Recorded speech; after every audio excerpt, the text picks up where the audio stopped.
I knew that when I first talked to you at lacrosse, Mm-hmm. the lacrosse game, and you were telling me about Philadelphia, Mm, and I knew that you yeah. had Air Force background and um, the the reserves, Merchant Marine Academy, right? Mm-hmm. Yeah, Um, that's wrong. yeah, so all that stuff, I thought, okay, this is a guy that's pretty interesting. Yeah, I've definitely taken the road less traveled, I guess, in life. Yeah, exactly. But the So, military kind of does that right. for you, as you Mhm. know. Yeah. So take me back. The Merchant Marine Academy is or after high school, right? Yeah. Yeah. I was born and raised in Albuquerque, New Mexico, which is not a place you would think of to, be like a launching pad for going to a maritime school. But yeah, I was interested in going to a service academy when I was in high school. I was a freshman when 9/11 happened. So I Oh, think okay. anybody who was like in high school around that time was probably pretty impacted by that. So definitely was, and my dad was in the Air Force as well. So I was like interested in, serving. And my dad told me if I went to a free college, he would buy me a car afterwards. So I was like, oh, cool. Like Wow. if I go to a Yeah. service academy, it's free. I Nice. get to go do something cool in the military and get a free car. So That's that was kind great. of the strategy. And then, um, yeah, so I was doing research into all the academies, and um, I I didn't really do JROTC throughout high school until my senior year. I kind of got involved and got to know the JROTC commander, this really amazing guy called well, he was retired, but Major Barker was everybody called him. He was a retired Marine major.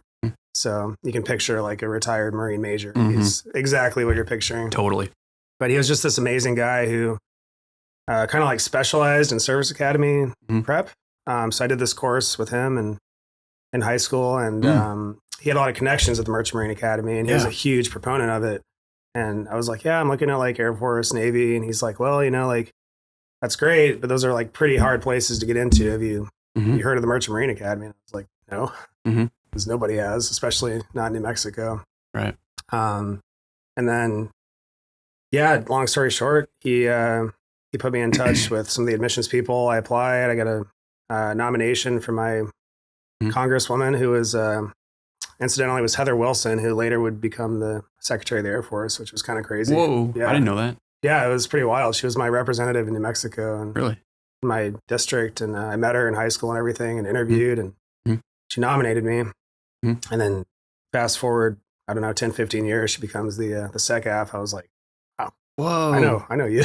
Wow. So That's yeah, cool. I got in and found out it was like right outside New York City, and you can go to any branch of the military after you graduate, which is pretty cool. Active Guard or Reserve, which is a pretty good deal. So I was like, wow, this sounds cool. Sounds like that guy was a I really went. unique dude from high school. Oh yeah, Major Barker. Yeah, he passed away a little while ago. He was older when I was in high school, Really? so he was, probably in his 50s or 60s when I was in high school a few years ago.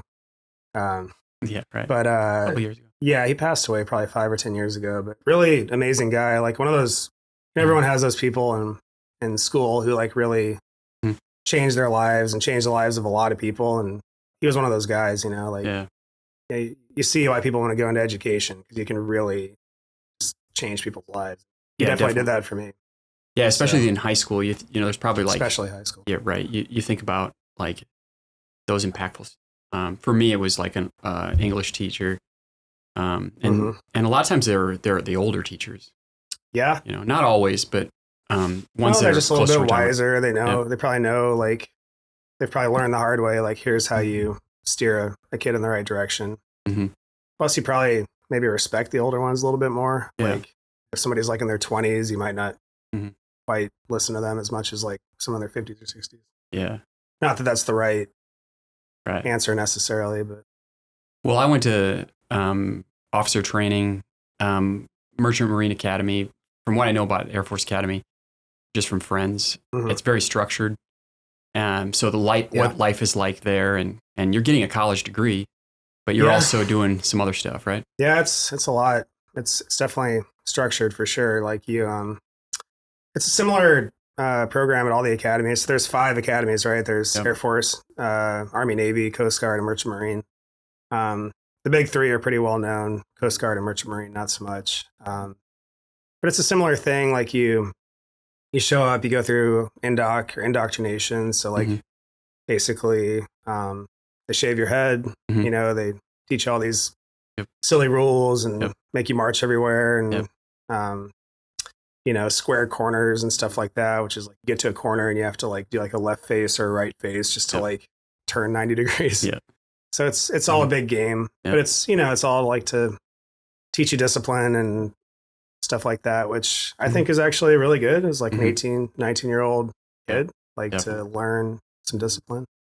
In hindsight, at least, like in the moment, it wasn't super fun, but, but it's all similar. You go through indoc, your first year, they call them different things at all the different schools, but like the Navy term is plebe, you know. So I was a plebe my freshman year. Air Force calls them like dualies, I think. I don't know what West Point calls them. You know, you just get treated like garbage. And, you get in trouble all the time. You get room inspections, and so your first year sucks a lot. But you know that going in, and it's like, and I think the really cool thing is you go through it with this group of people, which I'm still very close with, right? Like my classmates. I think there were usually, I don't know about all the academies, but at Merchant Marine, it's about a third of each class ends up leaving for one reason or another. So we started out with close to 300 kids, and you know the class of 2009, and we 197 when we graduated, and I'm pretty close with, you know, I mean, quite a few of them, like maybe more than your average college class. I don't know about you, but that's the cool thing is it forges like this pretty tight bond. Oh yeah. You know, because you go through this terrible situation together. Yeah, exactly. And when you make it out, you're like, wow, like, you know, these people, like nobody does it alone, you know, like they're kind of like your brothers and sisters. Totally. By the time it's all over. Yeah, so. It probably requires a lot of resilience. And just like one day at a time. I don't know. Yeah, exactly. I mean, I think all of us, you know, when we were graduating, we look back, we're like, how did we do that? But you know, it's really like one day at a time, and I don't know, I appreciate how it taught me like about time management and like you know, just I don't know, just don't give up, and then you eventually will succeed, right? Right, exactly. As long as you just don't give up. Yeah, exactly. Which sounds simple, but it does. Maybe you have to like live through something pretty terrible to. I'm making it sound probably worse than it was. I mean, it was like, you know, it's just a game you play, right? And then you get to the end of your freshman year, you get recognized, as they say, and they basically treat you like a normal person again, and you can you can grow your hair out and. Yeah, and at the end of it, you get to feel like, hey, I've been through something, something big, and so I can take on anything. Yeah, I think that's such a, I don't know, that's what I hope my kids experience in some form or fashion is like something really challenging. Yeah. You get through it and you're like, okay, if I can do that, I can do anything, you know. Which, I don't know if they're going to go to, you know, a military school, but like, I think every college-age kid, that's like, hopefully you can have that kind of experience, you know. Yeah, that reminds me, we're both parents. You know, both our boys are the same age, so we know each other from lacrosse. Yeah. And they're playing lacrosse together this season. Yeah. And one of the things you talked about with challenges like Merchant Marine Academy or some difficult thing we have to go through in life. And we're both parents, so it like reminds me like, okay, so as we're giving our children, you know, challenges, how much is too much? I remember getting my son Luke into wrestling and having him watch him get beat in wrestling is difficult for a parent to watch. Yeah, it's hard to watch your kids fail. Exactly. Yeah. But then experiencing secondhand, seeing his resilience after that loss, and then how he handled it, and then went on to win more matches. And as he would lose a match, he would learn a lot more than winning. Yeah. So allow your children to fail. Oh yeah. Is the message. Yeah, as long as it's like in a safe way, right? Like, right. But yeah, like sports, who cares? Right. Exactly. And I mean, in the moment as a kid, it's like devastating to lose a game or a match, but it really doesn't matter in the grand scheme of things. Right. But it teaches you so much.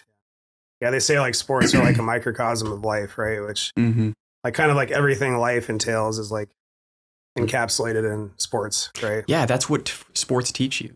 Yeah. And- Adversity, teamwork, hard work, yeah, fitness. exactly. The best employees, the best stuff. teammates, if you look at their background, they're usually on a team sport. They've gone through difficult challenges with sports and coaches. Maybe they've been through things like you're talking about with the Merchant Marine Academy. Yeah, no, I'm a huge believer in sports. Like I wish I would have played sports more seriously as a kid. I got like more serious as I got into college. Like I was on the rowing team in college, and I ended up doing that all 4 years. And like I had never even heard of rowing really until I got to college. I'm sure your body type. Yeah, I'm tall and lanky, so like I think my friend was trying it, and the coach was like, "Oh yeah, you got the build to be a rower." And I was like naturally very like inclined towards rowing, but